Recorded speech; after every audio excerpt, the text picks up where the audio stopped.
There was a time when we built ships the size of cities. Hello learners, welcome back to T Point English. आज की movie बहुत special है क्योंकि आज की clip में हम सिर्फ इंग्लिश नहीं, प्रिटी वुमन के साथ थोड़े टेबल एटिकेट्स भी सीखने वाले हैं, टेबल मैनर्स भी सीखने वाले हैं। आप वीडियो का ओपनिंग सीन देख पा रहे हैं, उसमें आप क्या नोटिस कर रहे हैं? आपको ये देख के क्या समझ में आ रहा है? यहाँ पे ये देखिए, पता चल रहा है कोई टेबल है जिस पे प्लेट्स और कटलरी रखी हुई है। तो आज के वीडियो में हम सिर्फ इंग्लिश नहीं सीखने वाले हैं, हम थोड़े से इंटरेस्टिंग से टेबल मैनर्स भी सीखने वाले हैं प्रिटी वुमन के साथ। All right, Miss Vivian, one more time. Dinner napkin. Dinner napkin, lay gently in the lap. अब देखिए, ये इसको सिखा रहा है जो हमारी एक्ट्रेस है जूलिया रॉबर्ट्स, अगर आपने सुना होगा। People are crazy about her. And ये मूवी जब आई थी तो उस टाइम पे सब लोग एकदम पागल हो गए थे क्योंकि एक्चुअली मूवी की स्टोरी काफ़ी इंटरेस्टिंग है। अभी कह रहा है ऑल राइट, ठीक है miss Vivian.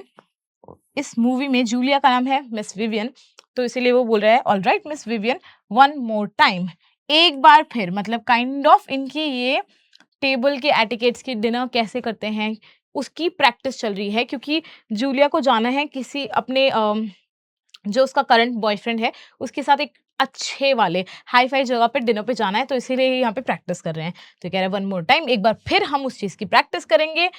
Dinner napkin, dinner की नैपकिन जो है, जो साइड में नैपकिन रखी होती है जिसे हम लेके अपने गोद पे लगाते हैं, तो ये कह रहा है कि डिनर नैपकिन, तो ये कह रही है डिनर नैपकिन ले gently on in the lap, sorry, हाँ तो ले। अब देखिए, आपने कभी सुना होगा लाए और ले, ये दो वर्ड्स हैं, पर इन दो वर्ड्स में बहुत सारे लोग कंफ्यूज होते हैं। देखिए, लाए का क्या मतलब होता है? लाए का मतलब होता है रिक्लाइन या रेस्ट, ठीक है, और ले का मतलब होता है पुट या प्लेस। अगर मैं आपको इजी लैंग्वेज में समझाऊं तो देखिए, जब कोई लिविंग थिंग रेस्ट करती है, या हम लेटने को बोलते हैं लाए और रेस्ट करने को बोलते हैं लाए, और जब हम किसी नॉन लिविंग थिंग को रखते हैं, किसी जगह पे रखते हैं, प्लेस करते हैं, तो उसे हम कहते हैं ले। अब इसमें लोग कंफ्यूज क्यों होते हैं? अगर आपको लाए की वर्ब की तीनों फॉर्म्स पता होगी तो आपको समझ में आएगा। इसकी सेकेंड फॉर्म होती है ले। ले एक सिंगल डिफरेंट इंडिविजुअल वर्ड भी है और इसकी सेकेंड फॉर्म भी ले ही होती है, और इसकी थर्ड फॉर्म होती है लेन। यही रीजन है कि बहुत लोग कंफ्यूज होते हैं। और ले की सेकेंड और थर्ड फॉर्म होती है लेड। क्या होती है? लेड, ठीक है। तो देखिए, जब हमें कोई चीज, कोई लिविंग थिंग के रेस्ट करने की या रिक्लाइन करने की, लेटने की बात बतानी होती है, तो हम कहते हैं लाए, ले, लेन। और यहाँ पे अगर कोई नॉन लिविंग थिंग को रखने की बात होती है तो ले, लेड, लेट, ठीक है। ये इस तरह से होती है, जैसे कि I am going to lie down, मैं थोड़ा लेट जाने वाली हूं।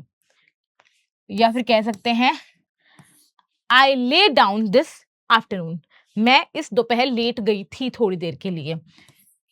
और ये I have lain down this whole afternoon, मैं ये पूरी दोपहर लेटी हुई थी, आराम कर रही थी, ठीक है। और वैसे ही ले है तो हम कह सकते हैं, जैसे ये कह रही है ले जेंटली, तो वो किसी चीज को रखने की, प्लेस करने की बात कर रही है। और इसी को हम जब पास्ट और परफेक्ट में यूज करेंगे तो हम लेड और लेट कहेंगे, ठीक है। ये हो गई एक सीखने की बात। अब दूसरी बात ये कि ये देखिए, ले जेंटली, बहुत ही आराम से। अब देखिए, इन द लैप गलत है, यहाँ पे होना चाहिए ऑन द लैप। प्रेपोजिशन गलत है क्योंकि देखिए, ले के साथ में हम इन भी लगाते हैं और ऑन भी लगाते हैं, पर इन कहाँ लगाते हैं? पहले ऑन समझ लेते हैं, चलिए।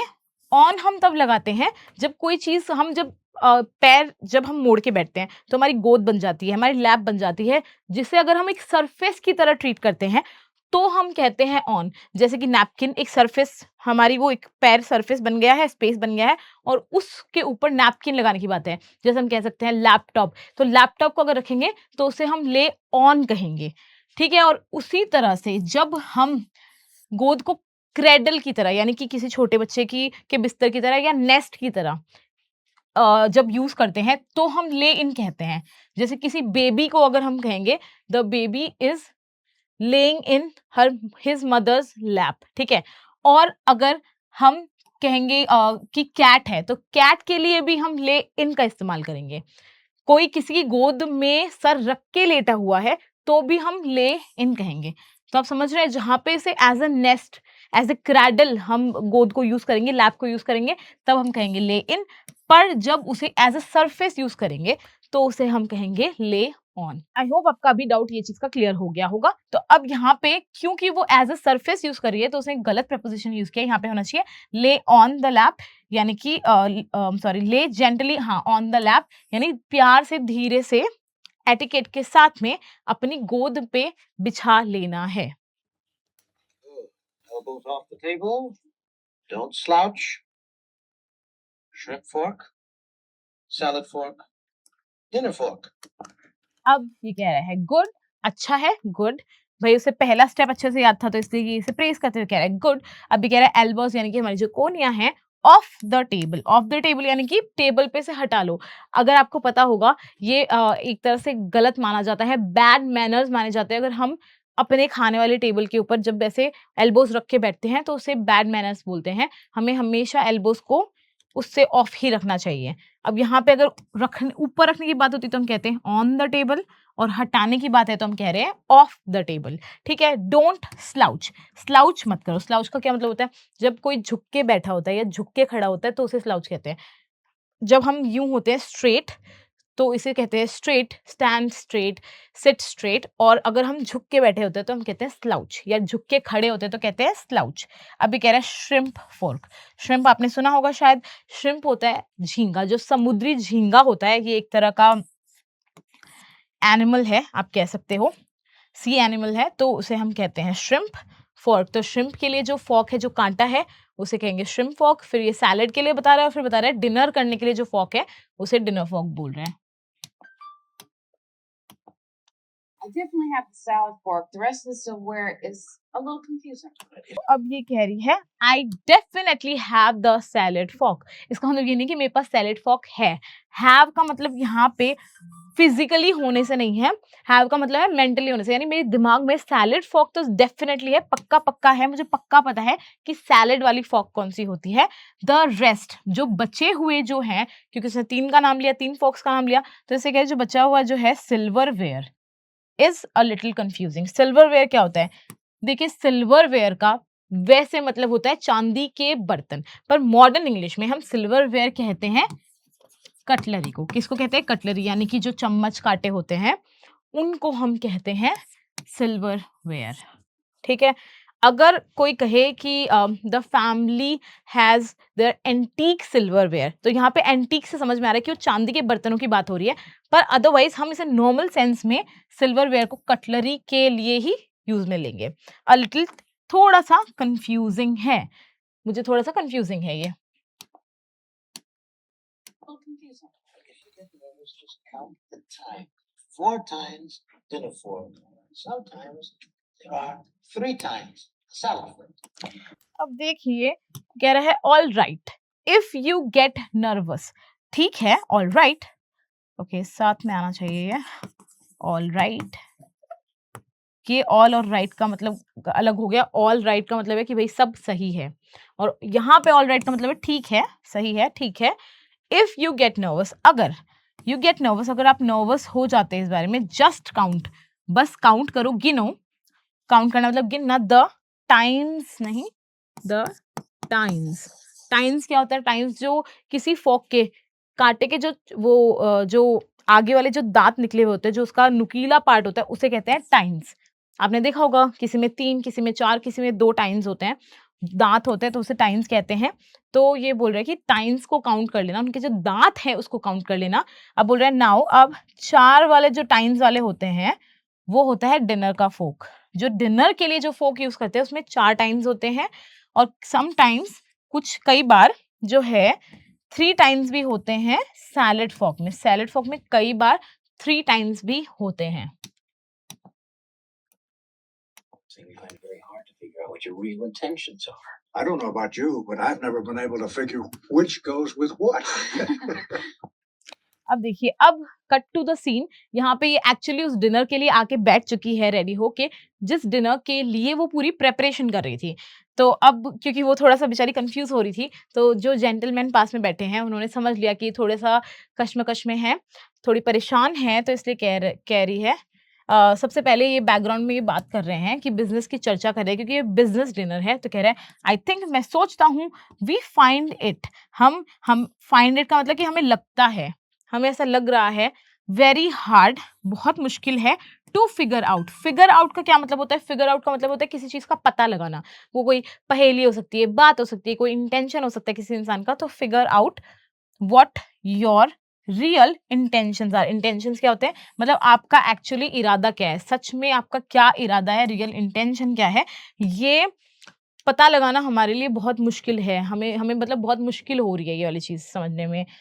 फिर अब वो जेंटलमैन से कह रहे हैं I don't know about you, मुझे तुम्हारे बारे में तो नहीं पता, I don't know about you, but I have never been able, मैं कभी भी नहीं रहा, I have never been able to figure out, मुझे कभी समझ नहीं आया कि विच गोज विथ व्हाट, कि कौन सी फोक, कौन सी कटलरी किसके साथ जाती है, किसको किससे खाना होता है। तो फिर ये थोड़ी हंस दी, क्योंकि इसने मूड को थोड़ा लाइटन अप कर दिया। उसे पता चलता है he is a nice man.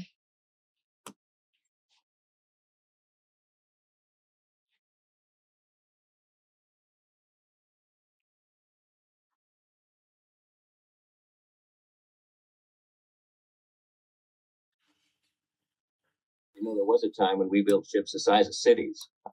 तो अब क्योंकि वो थोड़ा परेशान हो रही थी, तो इसीलिए उन्होंने माहौल को और ईज़ आउट करने के लिए, उसे थोड़ा और होमली कंफर्टेबल फ़ील कराने के लिए हाथ से खाना शुरू कर दिया, तो वो भी हाथ से खाने लगी। अब ये कह रहे हैं, यू नो, क्या तुम जानते हो, देयर वाज़ अ टाइम, एक समय था, देयर वाज़ क्योंकि वाज़ है तो था, there was a time when, जब वी बिल्ट। अब ये देखिए, बिल्ड की सेकंड फॉर्म है बिल्ट, जब हम बनाते थे। When we built ships, ships जो है वो हम बनाते थे द साइज ऑफ सिटीज, यानी कि शहर जितनी बड़ी शिप्स भी हम बनाते थे, एक ऐसा समय भी था। शायद लग रहा है कि अभी इनका थोड़ा समय खराब चल रहा है, इसीलिए इनको इसके पास आना पड़ रहा है और कुछ बिजनेस डील करनी पड़ रही है। At the price I'm paying for this stock, Mr. Morse, you are going to be a very rich man. तो अब ये जो पर्सन है जो इसके साथ आया है, एक्ट्रेस के साथ आया है, जो हीरो है, वो इसे कन्विंस करने की कोशिश कर रहा है इसका बिजनेस बाय करने के लिए। जैसे आपको पता होगा, जो बड़े लोग होते हैं वो क्या करते हैं, वो लोग बड़े बिजनेसेस को बाय, जो थोड़े फेल हो रहे बिजनेसेस होते हैं उनको खरीद लेते हैं और फिर उनमें अपना दिमाग लगा के उनको फिर से उठा लेते हैं। तो उन्हें सस्ते में खरीदते हैं और फिर उन्हें और बड़ा बना लेते हैं, तो उनसे उसका काफ़ी फ़ायदा हो जाता है। तो अब ये कह रहा है एट द प्राइस, जो प्राइस आई एम पेइंग, मैं आपको पे कर रहा हूँ, फॉर दिस स्टॉक, इस स्टॉक के लिए।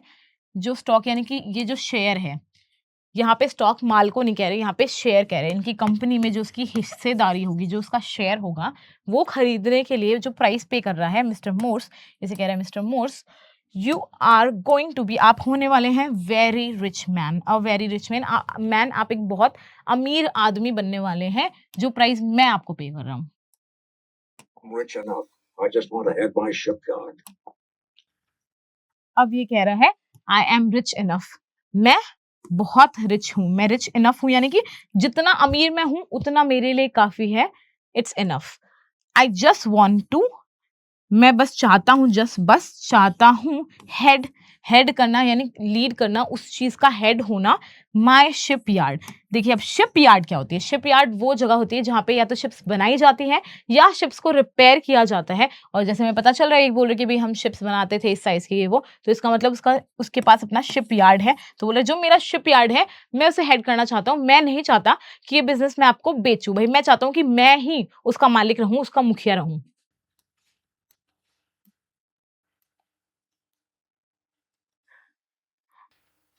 Slippery little suckers.